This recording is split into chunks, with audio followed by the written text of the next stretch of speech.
Okay, what's good, man? I'm gonna tell you about something, right?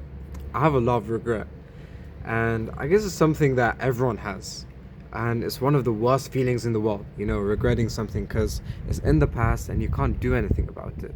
So it just kind of sucks.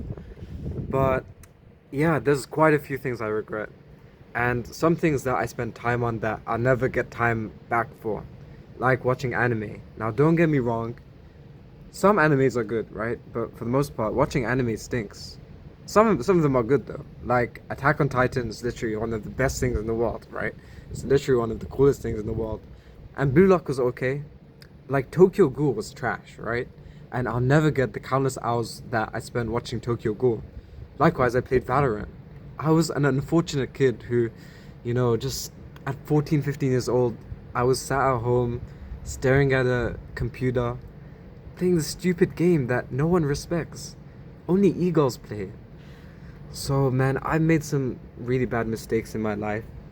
But here's the thing, it's very easy to regret that. But when you're grateful for the bad things in your life, some magical things happen. And especially if you're an entrepreneur, if you want to make money, your regrets are gonna make you money. Your mistakes, your weaknesses will make you rich. Now, let me tell you why. It's because, well, have you ever heard of this? Have you ever had a teacher who's extremely smart? Like, I had this Russian maths teacher in my course at computer science at my uni. And I'm sure he's a very intelligent guy, and I could tell because he couldn't speak English. The only reason he must be there is because he's good at maths. And he spoke in the heaviest Russian accent, and I couldn't tell whether he was teaching us how to, overthrow the Stalinist government, or whether he was telling us about how to find an eigenvalue. I couldn't tell either way, but he seemed pretty clever. And here's the thing about teachers, right? It's not about how intelligent the teacher is per se, it's about how well they can teach. And a good teacher will often know the struggles that students go through. They can relate more. And the same thing with entrepreneurship. When you make a product for your consumers, then the more you relate to your consumer, the better you'll probably be able to do.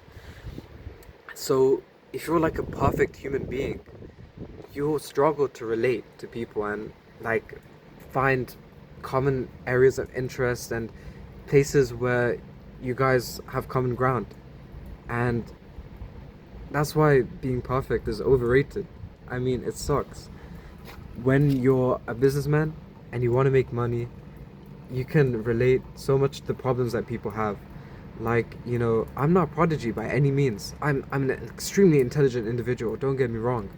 But there are many times where I feel stupid.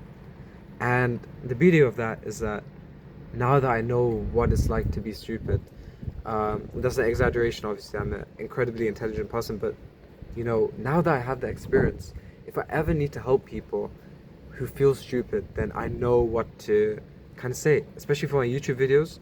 If I ever have a problem in life, I want to record that. So that's why I started doing YouTube videos again, because you never know what people might find useful, or what they might not find useful. But if you have a problem, there's a highly likely chance that another human being has come across that problem. So if you can solve that, I mean, why not? You know? That's why if you want to make YouTube videos, you're not sure what to post, think about a problem you have in your life and try to solve it through a video. And so I'm solving a problem for you guys right now.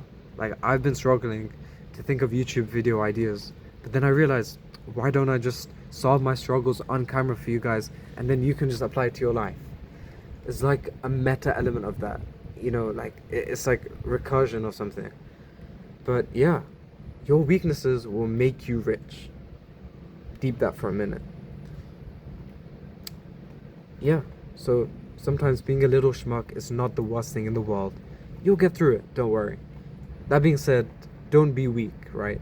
Like, fix your weaknesses and then you can sell it, right? If you're weak and you stay weak, then no one's gonna want the solution for that. And business all about solving problems at the end of the day. So if you can solve your own problems, that is a great start. That's a great start. So yeah, that's everything. And I'll say bye. See ya.